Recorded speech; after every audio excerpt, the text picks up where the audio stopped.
স্বাগত, আপনারা দেখছেন রাতের বাংলাদেশ। শুরুতে দেখে নেব শিরোনাম। আমি আপনার লেগে কোম্পানির লোক মানে রিং এর লোক। আপনি এখানে অপারেশন করছিলেন কেন? আমি মানে ওর ভিতরে আপনার লেগে যে নাটগুলো টাইপ ডিসিশন করার জন্য নাটগুলো টাইপ দিতে আছে। আগের ভিডিও আছে। আপনি কি পাস? জি কি পাস? আমি 8 পাস। 8 পাস।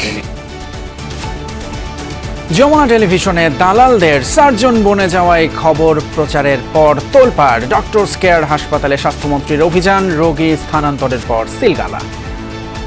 মাননীয় প্রধানমন্ত্রীর দপ্তর থেকে এটা নিয়ে খুব হাইলি কনসার্ন এবং আমাকে নির্দেশনা দেওয়া হয়েছে। দেশের বেশিরভাগ পাম্পে মিলছে না জ্বালানি তেল। ঈদের ছুটিতে ডিপো বন্ধ থাকায় সংকট বলছেন ফিলিং স্টেশন মালিকরা। ধীরে ধীরে পরিস্থিতি উন্নতির আশা। প্রায় 2 ঘন্টা যাবত লাইনে দাঁড়িয়েছিলাম পিছে, জানতেও পারি নাই যে জিনিসটা আগাচ্ছে না। সবাই দাঁড়িয়ে আছে, তাই আমিও দাঁড়িয়েছিলাম। তেলের দাম নাকি বাড়তে পারে, এর জন্য তারা লোকাল তেলটাকে মজুত করে একটা সিন্ডিকেটের তৈরি করছে। ঈদের তৃতীয় দিনেও সারা দেশের পর্যটন স্পটগুলোতে ভিড়। চিড়িয়াখানা, বিনোদন কেন্দ্র সহ ফাঁকা ঢাকায় ঘুরে বেরিয়েছেন নগরবাসী। এখানে আমার অনেক ভালো লাগছে, এই জায়গাটা অনেক সুন্দর। হিমছড়ি, তারপরে অনেক বৌদ্ধ মন্দির, অনেক জায়গায় ঘুরেছি, তো আমার অনেক ভালোই লাগছে। এখানে আসলে তো অবশ্যই মন ভালো হয়ে যায়, বারবারই সাগরের টানে আসতে ইচ্ছে হয়। ধর্ম নিয়ে ব্যবসা পছন্দ করে না জনগণ, মন্তব্য মির্জা ফখরুলের। চৌকিদার হয়ে জনতার অধিকার পাহারা দেওয়ার প্রত্যয় ডাক্তার শফিকুরের।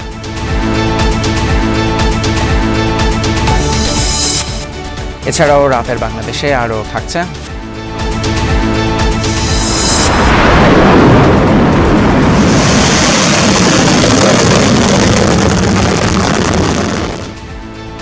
ইরান যৌথ বাহিনী হামলা, পাল্টা হামলায় অগ্নিগর্ভ পুরো মধ্যপ্রাচ্য। যুদ্ধবন্ধে তেহরানের সাথে ফলপ্রসূ আলোচনার দাবি ট্রাম্পের।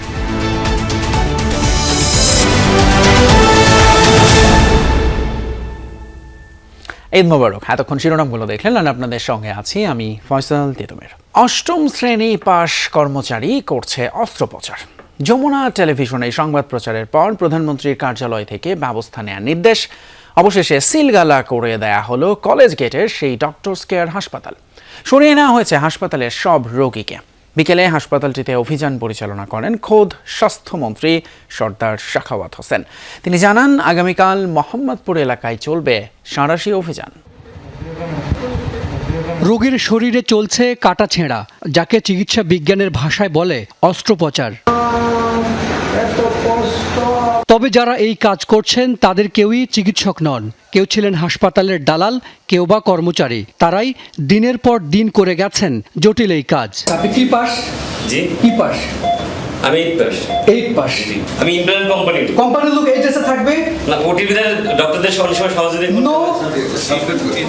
যমুনা টিভিতে এই সংবাদ প্রচারের কয়েক ঘন্টার মধ্যেই রাজধানীর কলেজ গেটের ডক্টরস কেয়ার হাসপাতালে অভিযানে যান স্বাস্থ্যমন্ত্রী সর্দার সাখাওয়াত হোসেন।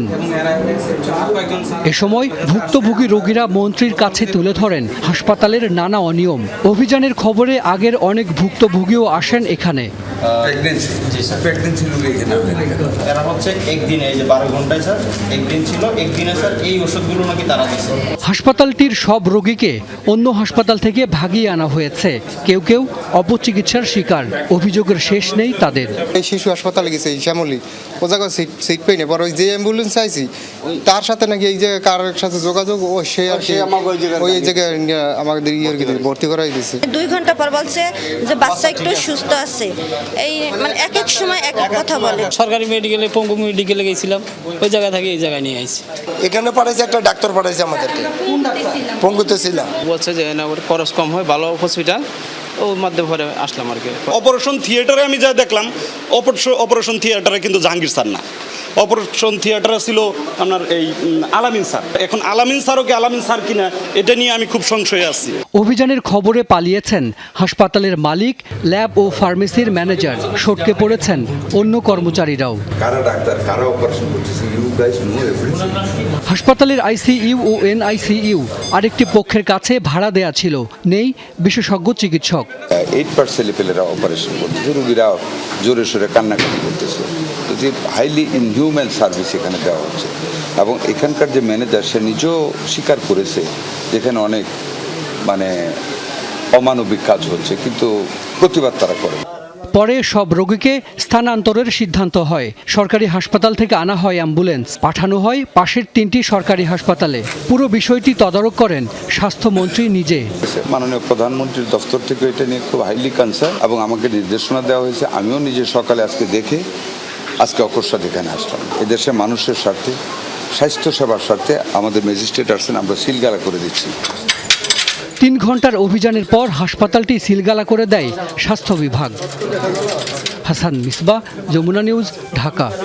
ফুয়েল সংকট চলছেই। সরবরাহ সংকটে এখনও বন্ধ রাজধানীর বেশিরভাগ পাম্প। ফলে ভোগান্তিতে পড়েছেন মানুষ। গাড়ি নিয়ে ছুটতে হচ্ছে এক পাম্প থেকে অন্য পাম্পে। ডিপো থেকে তেলবাহী গাড়ি আসায় দুপুরের পর চালু হয় কয়েকটি পেট্রোল পাম্প। তখনও লাইনে দাঁড়ানো শত শত মানুষ। সংকট সমাধানে দ্রুত কার্যকর উদ্যোগ নেয়ার দাবি ভুক্তভোগীদের। এমন বার্তা দেখলে যে কারোরই মন খারাপ হওয়ার কথা। প্রয়োজনে বেরিয়েছেন বাইরে, হঠাৎ ফুরিয়েছে গাড়ির জ্বালানি। এই অবস্থায় কাছাকাছি পাম্পে গিয়েই পড়তে হয়েছে এমন নোটিশের মুখে। সকাল থেকে গাড়ি চালকরা ছুটেছেন একাধিক ফিলিং স্টেশনে। ঈদের দিন আসি দেখি যে পাম্প বন্ধ। জিজ্ঞেস করলাম সোমবারের দিন সকালে খুলবে। আমি চিন্তা করলাম যে একটু পরেই যাই। আমরা পরিস্থিতি শিকার, পাম্প বন্ধ রয়েছে, আমার অপেক্ষা করাই লাগবে, তেল তো নাই। 7 রাস্তা গেলাম, পেলাম না। এখানে এসে বসে রয়েছি, পাম্প তেল আসবে, তারপরে আসলে পরে দিবে। আমাদেরকে আর কষ্ট দিয়েন না। 5টা ঘন্টা ধরে আমি রাস্তায় দাঁড়ানো, আমাদেরকে তেল নিশ্চিত করুন। আমরা এসি চালিয়ে গাড়ি চালাবো না। পাম্প মালিকদের দাবি, ঈদে 2 দিন ডিপো বন্ধ থাকায় ফুরিয়েছে মজুদ। সোমবার সকাল থেকে জ্বালানি দেওয়া শুরু হলেও তা চাহিদার তুলনায় অপ্রতুল। ঈদের দিন এবং ঈদের পরের দিন ডিপো বন্ধ ছিল। আমাদের যা স্টক ছিল ঈদের আগের দিনই সন্ধ্যায় শেষ হয়ে গেছে। স্বাভাবিকভাবে ঈদের সময় প্রচুর মানুষ বাড়ি ঘরে গেছে, গ্রামে গেছে, তাদের ফুল ট্যাঙ্কি তেল লাগছে। এখন আমরা ওই পরিমাণ পাচ্ছি না এবং জানেন এর রিজন বৈষয়িক যে তেলের সংকট, সেটার কারণেই আমাদের সীমাবদ্ধতা আছে। ঈদের ছুটি শেষে মানুষ ফিরছে রাজধানীতে। মানুষ বাড়লে সামনের দিনে এই সংকট আরও তীব্র হওয়ার শঙ্কা সবার। টাকা দিয়ে তেল নিয়েছি, তবে তেল নিতে পারছি, এটা পেয়ে মনে হচ্ছে যেন সোনার হরিণ পাইছি। তেল নিতে গেলে অনেক সময় নষ্ট হচ্ছে, ঠিক আছে। আর মোটামুটি ঢাকা শহরের ভিতরে অ্যাভেলেবেল পাম্প খোলা নাই। প্রায় 2 ঘন্টা যাবত লাইনে দাঁড়িয়েছিলাম পিছে, জানতেও পারি নাই যে জিনিসটা আগাচ্ছে না। সবাই দাঁড়িয়ে আছে, তাই আমিও দাঁড়িয়েছিলাম। এদিকে পরিস্থিতি স্বাভাবিক রয়েছে বলে দাবি জ্বালানি মন্ত্রী ইকবাল হাসান মাহমুদ টুকুর। দেন সাশ্রয়ী হওয়ার পরামর্শ। আপনারা প্রয়োজনের বেশি তেল নিয়েন না। আমরা তেল সরবরাহ করছি এবং সরবরাহ করে যাব, আমরা যতক্ষণ পারবো আমরা চেষ্টা করে যাব। আমরা সেইখানে গত বছর থেকে কিন্তু এই বছর আমরা 25% বেশি তেল সরবরাহ করছি। তাজনুর ইসলাম, যমুনা নিউজ, ঢাকা। এদিকে ঈদের ছুটি শেষে ডিপো থেকে চাহিদা অনুযায়ী জ্বালানি তেল সরবরাহ না হওয়ায় বিপাকে পড়েছেন পাম্প মালিকরা। জানিয়েছেন চাহিদার তুলনায় প্রায় অর্ধেক জ্বালানি সরবরাহ হচ্ছে ডিপো থেকে, আর তাই ভোক্তা পর্যায়ে চাহিদা পূরণে ব্যর্থ হচ্ছেন তারা। দ্রুতই জ্বালানি সরবরাহ প্রক্রিয়া স্বাভাবিক না হলে ভোগান্তি বাড়ার শঙ্কা তাদের। খুলনার দৌলতপুর ডিপোর সামনে সারি সারি ট্যাঙ্ক লরি। জ্বালানি তেলের আশায় কয়েকদিন অপেক্ষার পরেও মিলছে না চাহিদা মতো তেল। পদ্মা, মেঘনা ও যমুনা এই ডিপোগুলো থেকে খুলনা বিভাগের বেশ কয়েকটি জেলা সহ বৃহত্তর ফরিদপুরের আরও 5টি জেলায় তেল সরবরাহ হয়। ঈদের ছুটি শেষে সকাল থেকে শুরু হয় ডিপো থেকে তেল সরবরাহ। তবে পাম্প মালিকরা বলছেন ট্যাঙ্ক লরির ধারণ ক্ষমতার প্রায় অর্ধেক জ্বালানি দেয়া হচ্ছে তাদের। 26 তারিখে তেল পাইছি 2 ব্যারেল, আর 5 তারিখে বলতে আসতেছি আর যাচ্ছি, কোনো তেল নাই ডিপোতে। চেয়েছিলাম 12,000, পাইছি 7,000। ওই ঈদের আগে দিল, আর 5 দিন পরে পেয়েছি। তেল লাগবে 13,500, দেশে আমার 9,000। কৃষি নির্ভর এলাকা, বিশেষ করে আমাদের যারা কৃষক আছে তারা তো লিগ্যালভাবে তেল পাচ্ছে না। একই চিত্র নারায়ণগঞ্জের ডিপোতেও। পাম্প কর্তৃপক্ষের অভিযোগ, চাহিদা অনুযায়ী আবেদন করলেও তেল মিলছে রেশনিং পদ্ধতিতে। এক্ষেত্রে গত বছরের মার্চ, এপ্রিল ও মে মাসে ডিলাররা যে পরিমাণ তেল উত্তোলন করেছেন তার থেকেও 20% কম তেল সরবরাহ করা হচ্ছে। হেড অফিস থেকে যে পদ্ধতিতে দেয় ওইখানে এটা মেনটেন্যান্স করে। আর মানে সারাদিনে 20,000 লিটার বিক্রি করতে পারবেন, পাইছেন 5,000 লিটার, বাকিটা দিব কি? ডেলি 400 গাড়ি লোড হয়েছে, মনে করেন 100-120 গাড়ি আজকে 96 পাম্পে দেওয়া হয়েছে তেল। পাম্পে কিলে গেলে আমাদের মারে ধরে কি করুম আমরা? তেল দেয় লাগবে 4 গাড়ি, দেয় মাত্র 1 গাড়ি। এদিকে সরবরাহ ঘাটতির কারণ দেখিয়ে দেশের কয়েকটি জেলার কিছু পাম্পে তেল দেয়া বন্ধ।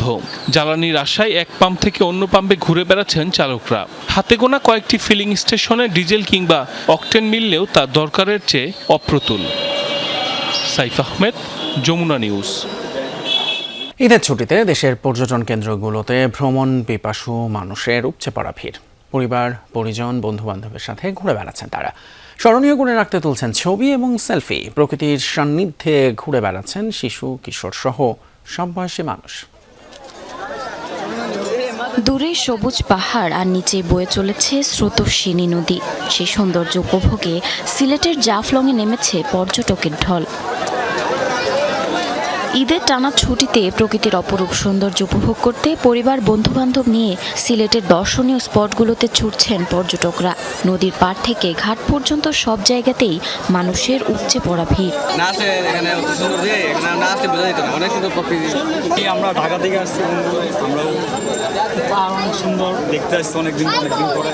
অবসর কাটাতে বাঙালির পছন্দের শীর্ষে কক্সবাজার সমুদ্র সৈকত। ঈদের ছুটি কাটাতে উপচে পড়া ভিড় সুগন্ধা, হিমছড়ি, ইনানির মতো পয়েন্টগুলোতে। বারবারই সাগরের টানে আসতে ইচ্ছে হয়, কিন্তু ব্যস্ততার কারণে সবসময় হয়ে ওঠে না। এবার অনেক দিন পর আমরা আসলাম। আমরা অনেক জায়গায় ঘুরেছি, হিমছড়ি, তারপরে অনেক বৌদ্ধ মন্দির। ঈদের ছুটিতে প্রিয়জনদের সাথে একটু ভিন্ন রকম সময় কাটাতে অনেকেই বেছে নিয়েছে বান্দরবন।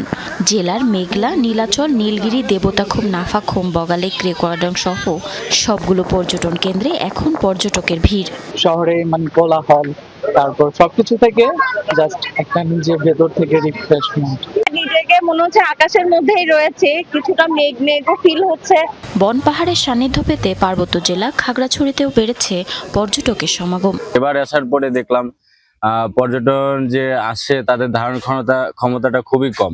অতিরিক্ত দর্শনার্থী আসার ফলে আমাদের এই সংকটটা তৈরি হয়েছে। নওগাঁর বিভিন্ন ঐতিহাসিক নিদর্শন ও বিনোদন কেন্দ্রগুলোতে ছুটছেন ভ্রমণ পিপাসুরা। কুসুম্বা শাহী মসজিদ, পাহাড়পুর জাদুঘর, সোমপুর বৌদ্ধ বিহার, আলদাদিঘি, শালবন সহ দর্শনীয় স্থানে পরিবার পরিজনদের সাথে নিয়ে ঘুরে বেড়াচ্ছেন দর্শনার্থীরা। ভালো লাগে, সুন্দর মুহূর্ত এখানে কাটে। এখানে যতবারই আসি ততবারই মন টন ভালো হয়ে যায়। এলাকার বন্ধু বান্ধবকে নিয়ে সময় দেওয়া, তাদেরকে ঘোরাঘুরি করা, বিভিন্ন জায়গায় যাওয়া, এটা আসলে মানে না করলে না, ওই যে নিঃশ্বাসটা নেওয়া, সারা বছরের এনার্জিটা নেওয়া, এটা হয়ে ওঠে। রংপুরেও ঈদ আনন্দে মেতেছেন সকল বয়সী মানুষ। চিড়িয়াখানা সহ অন্যান্য বিনোদন কেন্দ্রেও বেড়েছে ভিড়। এই ঈদে আমি কোথাও যাইতে পারিনি, এবার রংপুরে আসছি, খুব ভালো হাসি দেখতেছি, অনেক সুন্দর পরিবেশ। ঈদের সময় ঘোরাফেরা ভালোই লাগে। আসে দেখলাম চিড়িয়াখানার ভিতরে কি কি আছে, বাঘ, জিরাফ, বড় বড় বোনের সাথে ছোট ছোট ভাই বোন, ওদের নিয়ে ঘুরতে আসছি এখানে। অপরূপ সৌন্দর্যে ভরা কুয়াকাটা, সোনার চর, ফাতরার বন, ট্যাঙ্গাগিরি, গঙ্গামতির চরের মতো স্পটগুলোতেও ঈদের ছুটি উপভোগ করছেন দর্শনার্থীরা। জারিন অর্নি, যমুনা নিউজ। রাজধানীর পরিচিত সব দর্শনীয় স্থানগুলোতেই দিন জুড়ে ছিল ব্যাপক সমাগম। সকাল থেকে নারী, পুরুষ, শিশু কিংবা বৃদ্ধ সবার পদচারণায় মুখর হয়ে ওঠে জায়গাগুলো। ঈদের ছুটির শেষ দিনে আনন্দ উপভোগের সুযোগ হাতছাড়া করতে চাননি অনেকেই। কেবল আবদ্ধ জায়গাতেই নয়, উন্মুক্ত প্রকৃতিও টেনেছে বিনোদন প্রেমীদের। ঈদের তৃতীয় দিনে রাজধানীর বিনোদন কেন্দ্রগুলোতে ছিল উপচে পড়া ভিড়। বিমান বাহিনী জাদুঘরে সপরিবারে এসেছিলেন অনেকে। জিয়া উদ্যানেও ছিল একই চিত্র। কুমিল্লা জেলা পরিষদের প্রশাসক মোহাম্মদ মোস্তাক মিয়া এ সময় সেখানে কবর জিয়ারত করেন। এখানে আমার অনেক ভালো লাগছে, এই জায়গাটা অনেক সুন্দর, এদিকে অনেক সুন্দর পরিবেশ।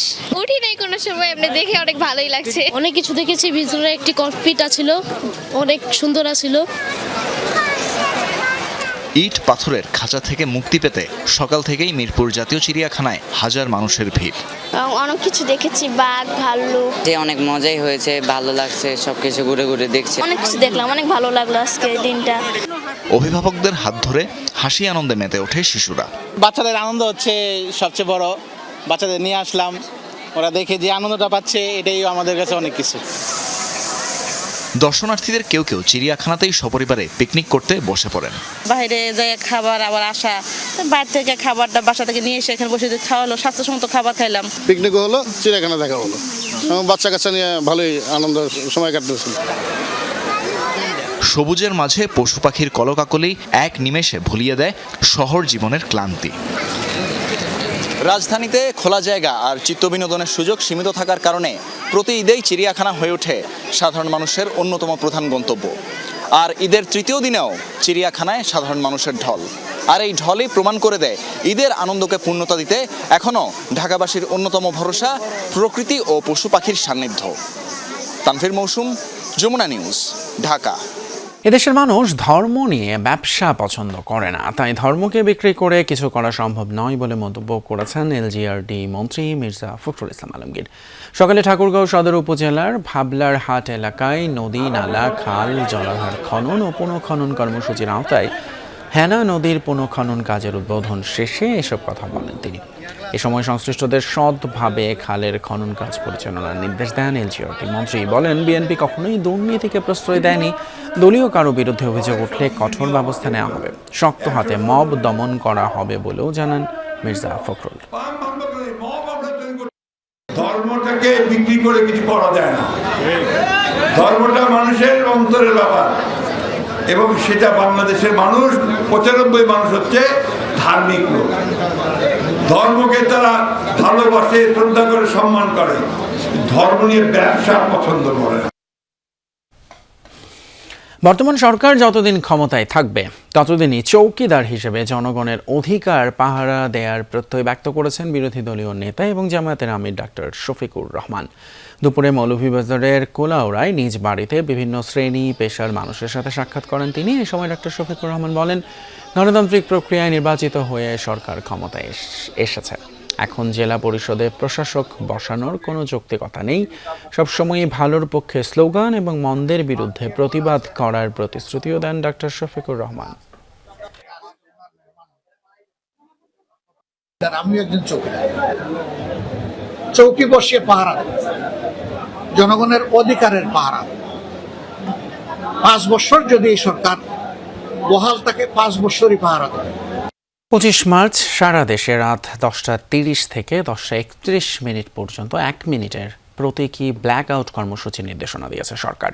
তবে কেপিআই, জরুরি স্থাপনা, বাংলাদেশে অবস্থিত বিদেশি মিশন সমূহ এই কর্মসূচির আওতামুক্ত থাকবে। সরকারের এক তথ্য বিবরণীতে এই তথ্য জানানো হয়।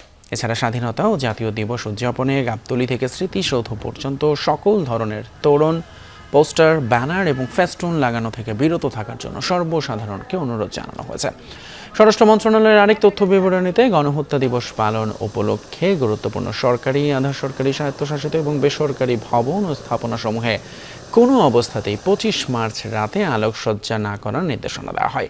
জ্বালানি সংকট মাথায় রেখে কৃচ্ছ সাধনের উদ্দেশ্যে এবার 26 মার্চ মহান স্বাধীনতা ও জাতীয় দিবসে দেশব্যাপী কোনো আলোকসজ্জা করা হবে না বলে বিজ্ঞপ্তিতে জানিয়েছেন স্বরাষ্ট্রমন্ত্রী সালাউদ্দিন আহমদ। কুমিল্লায় ট্রেন বাস সংঘর্ষে 12 জন নিহতের ঘটনায় 2 গেটম্যানকে আসামি করে মামলা হয়েছে। দুপুরে লাকসাম রেলওয়ে থানায় গেটম্যান হেলাল উদ্দিন এবং মেহেদি হাসানকে আসামি করে মামলা করেন আহত বাস যাত্রী শেফালি আক্তার। গত রোববার রাতে কুমিল্লার পদুয়ার বাজারে বাস ট্রেন মুখোমুখি সংঘর্ষ হয়। এতে প্রাণ হারান 12 জন, আহত হন 10 জন। স্থানীয়রা অভিযোগ করেন, রেল ক্রসিংয়ের গেট বন্ধ না করায় এই দুর্ঘটনা। এই ঘটনায় 2টি পৃথক তদন্ত কমিটি গঠন করেছে বাংলাদেশ রেলওয়ে এবং জেলা প্রশাসন। পাবনার ঈশ্বরদীতে বিএনপির 2 গ্রুপের মধ্যে সংঘর্ষের ঘটনা ঘটেছে। এ সময় পুলিশ সহ আহত হয়েছেন উভয় পক্ষের অন্তত 40 জন। দুপুরে শহরের রেলগেট এবং পোস্ট অফিস মোড় সহ আশপাশের এলাকায় এই ঘটনা ঘটে। পুলিশ জানায়, আধিপত্য বিস্তারকে কেন্দ্র করে দীর্ঘদিন ধরেই বিরোধ চলছিল। পাবনা জেলা বিএনপির আহ্বায়ক হাবিবুর রহমান হাবিব এবং উপজেলা স্বেচ্ছাসেবক দলের সাবেক সদস্য সচিব মেহেদি হাসানের মধ্যে নানান অভিযোগে দুপুরে হাবিব সমর্থকরা সংবাদ সম্মেলন করে বিক্ষোভ মিছিল বের করেন। একই সময় মেহেদির সমর্থকরা রেলগেট এলাকায় মিছিলের প্রস্তুতি নিচ্ছিল। এই সময় 2 গ্রুপের সমর্থকদের মধ্যে সংঘর্ষ বাধে। গোলাগুলি, অফিস ভাঙচুর এবং বেশ কয়েকটি মোটরসাইকেলে অগ্নিসংযোগ করা হয়। পরে পুলিশ পরিস্থিতি নিয়ন্ত্রণে আনে আটক করা হয়েছে 3 জনকে। ভোলায় জমি নিয়ে বিরোধের জেরে 2 পক্ষের মধ্যে দফায় দফায় সংঘর্ষের ঘটনা ঘটেছে। এতে উভয় পক্ষের অন্তত 15 জন আহত হয়েছেন। সোমবার বিকেলে সদরের মসজিদ মার্কেট এলাকায় এই ঘটনা ঘটে। স্থানীয়রা জানান, 2.5% জমি নিয়ে দীর্ঘদিন ধরেই বিরোধ চলছিল মোহাম্মদ মফিজের সাথে একই বাড়ির সাইদুলের। এ নিয়ে বিকেলে স্থানীয়ভাবে সালিশে বসে 2 পক্ষ। এ সময় উভয় পক্ষই বাকবিতণ্ডায় জড়ায়। এক পর্যায়ে তার সংঘর্ষের রূপ নেয়। এতে আহত হন নারী সহ অন্তত 15 জন। পরে তাদের হাসপাতালে ভর্তি করা হয়েছে। ফুটপাত এবং রাস্তা দখল করে গড়ে তোলা দোকানপাট সরাতে কঠোর বার্তা দিয়েছে ঢাকা মেট্রোপলিটন পুলিশ। আগামী 1 এপ্রিল থেকে রাজধানীর অবৈধ স্থাপনা উচ্ছেদে শুরু হবে বিশেষ অভিযান। ডিএমপি সদর দপ্তর থেকে জারি করা এক গণবিজ্ঞপ্তিতে জানানো হয়েছে, রাজধানীর বিভিন্ন এলাকায় রেস্টুরেন্ট, ওয়ার্কশপ এবং শোরুমের মালামাল অবৈধভাবে ফুটপাত ও রাস্তায় রাখা হচ্ছে। এর ফলে পথচারীদের চলাচলে বিঘ্ন ঘটার পাশাপাশি যানজট তীব্র হচ্ছে। জনস্বার্থে অবিলম্বে এসব মালামাল এবং বর্ধিতাংশ সরিয়ে নিতে ব্যবসায়ীদের অনুরোধ করা হয়। বিজ্ঞপ্তিতে বলা হয়, 1 এপ্রিল থেকে ডিএমপির নির্বাহী ম্যাজিস্ট্রেটদের মাধ্যমে মোবাইল কোর্ট পরিচালনা করা হবে। ইরান পরিস্থিতিতে নজর দেব। তাহলে কি ইরান যুদ্ধে পিছু হটলেন মার্কিন প্রেসিডেন্ট ডোনাল্ড ট্রাম্প? হরমুজ প্রণালী খুলে দিতে তেহরানকে 48 ঘন্টার সময়সীমা বেঁধে দেওয়ার একদিন পরই ট্রাম্পের কণ্ঠে নরম সুর।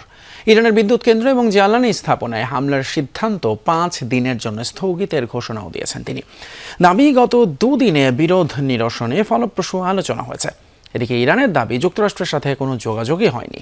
ইরানের হুমকিতেই পিছু হটেছেন ট্রাম্প, এমন দাবিও করেছে তেহরান। টানা 3 সপ্তাহ ধরে ইরানের সাথে যুদ্ধ লড়ছে যুক্তরাষ্ট্র ইসরায়েল। সামরিক, অর্থনৈতিক আর রাজনৈতিক 3 দিক থেকে প্রচুর ক্ষতি করলেও দেশটিকে নতি স্বীকার করাতে ব্যর্থ যৌথ বাহিনী। যুদ্ধের 24তম দিনেও ইসরায়েল আর যুক্তরাষ্ট্রকে শক্ত হাতে জবাব দিচ্ছে তেহরান। সংযুক্ত আরব আমিরাত এবং কুয়েতে অবস্থিত মার্কিন ঘাঁটি লক্ষ্য করে ব্যালিস্টিক মিসাইল ছুড়েছে আইআরজিসি। তেল আবিব সহ মধ্য ইসরায়েলের বিভিন্ন স্থাপনা লক্ষ্য করেও ছোড়া হয়েছে একাধিক ক্লাস্টার ওয়ারহেডযুক্ত মিসাইল। আইআরজিসির একাধিক ড্রোন সাইটে হামলা চালিয়ে সেই ফুটেজ প্রকাশ করেছে মার্কিন সেন্টকম।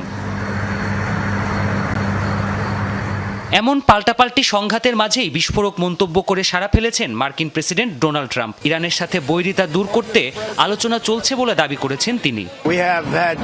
গতকাল রাত পর্যন্ত খুবই ফলপ্রসূ আলোচনা হয়েছে। আমাদের প্রায় সব মূল বিষয় একমত হয়েছে। তাদের দেয়া কথা বাস্তবায়ন করলে সমস্যা ও সংঘাত শেষ হবে। আলোচনায় ইরান খুবই গুরুত্বপূর্ণ অবস্থানে আছে। আমরা 5 দিনের সময়সীমা রেখেছি। সব ভালো গেলে একটি চুক্তি হবে, আর তা না হলে হামলা চালিয়ে যাব আমরা। যদিও মার্কিন প্রেসিডেন্টের এমন দাবিকে ভিত্তিহীন বলছে ইরান। দেশটির গণমাধ্যম ইরানের পররাষ্ট্র মন্ত্রণালয়ের বরাতে বলছে, যুদ্ধ বন্ধে ওয়াশিংটনের সাথে এখনো কোনো আলোচনাই হয়নি। ইরানের অভিযোগ, আন্তর্জাতিক বাজারে তেলের দাম কমাতে আর সামরিক পরিকল্পনাকে সফল করতে সময় নিতে চাইছে ট্রাম্প প্রশাসন। এ ঘটনার একদিন আগেই হরমুজ প্রণালী খুলে দিতে তেহরানকে 48 ঘন্টার সময় বেঁধে দিয়েছিলেন ট্রাম্প। বিষয়টির সাথে সংশ্লিষ্টরা বলছেন, এরপর থেকে হোয়াইট হাউসের সাথে কূটনৈতিক তৎপরতা চালাচ্ছে বিশ্বের বিভিন্ন দেশ। প্রাণপ্রতিম কুণ্ডু, যমুনা নিউজ। এদিকে বর্তমান পরিস্থিতিতে কাতার সহ বিভিন্ন দেশের সাথে সরকার যোগাযোগ রাখছে বলে জানিয়েছেন পররাষ্ট্র প্রতিমন্ত্রী শামা ওয়ায়েদ। যুক্তরাষ্ট্র, ইসরায়েল, ইরানের এই যুদ্ধে যাতে প্রবাসী শ্রমিকদের ভিসা জটিলতায় পড়তে না হয় সে বিষয়ে ব্যবস্থা নেওয়া হচ্ছে বলে জানান পররাষ্ট্র প্রতিমন্ত্রী। আমাদের যাওয়া বন্ধ আছে, আমাদের শ্রমিকরা যেতে পারছে না, আমাদের কোনো শ্রেণীর মানুষই কিন্তু ওখানে কাজ করতে যেতে পারছে না। এই জায়গাগুলো আমাদের খুলতে হবে, ওদের সাথে আমাদের কথাবার্তা চলছে। নতুন আমরা এক্সপ্লোর করছি যে কোন কোন দেশে কি কি স্কিল, কি কি দরকার।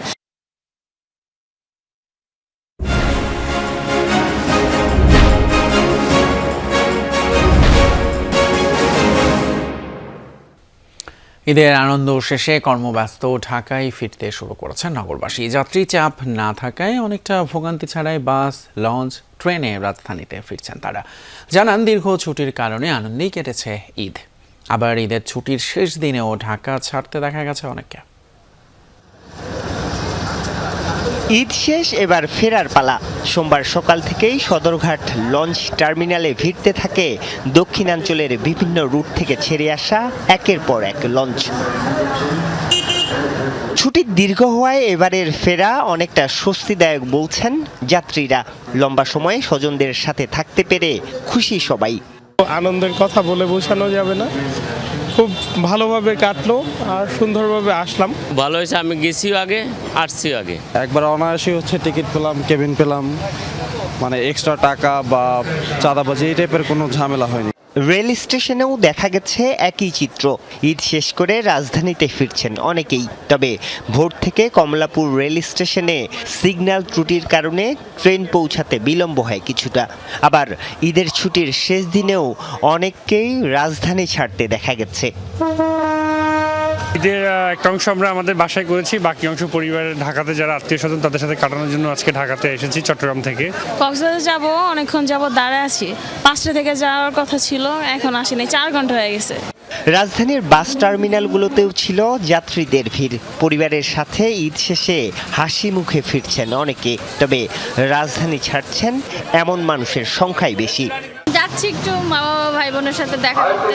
মেয়ের বাড়িতে গেছিলাম, মেয়ের বাসায় বেড়ানো শেষ করে আবার চলে আসলাম আর কি। যাওয়ার সময় এমনিতে যানজট ছিল না, আজকেও আসার সময় কোনো যানজট হয়নি। মঙ্গলবার থেকে শুরু হবে অফিস। পরিবহন সংশ্লিষ্টরা বলছেন ঈদ শেষে রাজধানীতে ফেরা মানুষের চাপ বাড়বে মঙ্গলবার সকাল থেকে।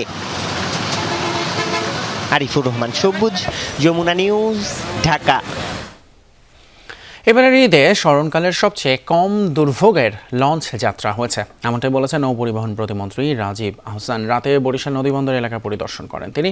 এ সময় বরিশাল থেকে রাজধানীগামী বেশ কয়েকটি লঞ্চ ঘুরে দেখেন এবং যাত্রীদের খোঁজ খবর নেন। প্রতিমন্ত্রী বলেন, মন্ত্রণালয়ের অনুরোধে লঞ্চ মালিকরা সরকার নির্ধারিত ভাড়ার চেয়েও 10% ভাড়া কম নিচ্ছে। লঞ্চের কেবিন এবং ডেক কোথাও বাড়তি ভাড়া নেওয়া হচ্ছে না। পরিদর্শনের সময় জেলা প্রশাসক, বিআইডব্লিউটিএ কর্মকর্তা সহ আরও অনেকে উপস্থিত ছিলেন। এবারে খেলার খবর। নতুন করে বাংলাদেশ ক্রিকেট বোর্ডের প্রধান নির্বাচক হিসেবে নিয়োগ পেলেন হাবিবুল বাশার সুমন। সাবেক অধিনায়কের সহকারী হিসেবে আছেন নাদিফ চৌধুরী এবং নাইম ইসলাম। সোমবার এক সংবাদ বিজ্ঞপ্তি দিয়ে বিষয়টি জানিয়েছে পিসিবি। 53 বছর বয়সী বাশারের নির্বাচক হিসেবে আগেও কাজ করার অভিজ্ঞতা রয়েছে। জাতীয় দল ও নারী দলের নির্বাচক প্যানেলে দায়িত্ব পালন করেছেন তিনি। নতুন প্যানেলে বাশারের সঙ্গে আগে থেকেই আছেন সাবেক পেসার হাসিবুল হোসেন শান্ত। 2025 সালের সেপ্টেম্বর থেকে গাজী আশরাফ হোসেনের নেতৃত্বাধীন আগের প্যানেলেও ছিলেন তিনি। এছাড়া প্যানেলে যুক্ত হয়েছেন নাইম ইসলাম ও নাদিফ চৌধুরী। নতুন এই নির্বাচক প্যানেলের মেয়াদ থাকবে 2027 সালের আইসিসি ওয়ানডে বিশ্বকাপ পর্যন্ত। আফ্রিকা অনুষ্ঠিতব্য এই আসরের জন্য দল গঠনের দায়িত্ব তাদের উপরই থাকবে। যমুনা ফিউচার পার্কে টেকনো বাংলাদেশের সৌজন্যে চলছে 3 দিনের ঈদ সেলিব্রেশন। প্রতিদিন সকাল 11টা থেকে রাত 10টা পর্যন্ত চলে এই আয়োজন, যা শেষ হবে আগামীকাল। এক ছাদের নিচে শিশুদের জন্য এত বড় আয়োজন দেশের আর কোথাও নেই। এখানকার ডি বক্স ফান পার্কে এক টিকিটে অংশ নেওয়া যায় ইভিল স্লাইড, ডজ বল এরিনা, নিনজা কোচ সহ 8টি গেমে। এছাড়াও রনপা, পাপেট শো ও ম্যাসকটের পরিবেশনায় ঈদ আনন্দ নতুন মাত্রা যোগ করেছে। সেখানে ফিউচার ওয়ার্ল্ডে আসা শিশুরা বিভিন্ন রাইডে আনন্দ উচ্ছ্বাসে মেতে উঠছে। এছাড়াও স্কোর্টে আয়োজন করা হয় লাইভ মিউজিক শো, যেখানে আগত দর্শনার্থীরা গান উপভোগ করেন।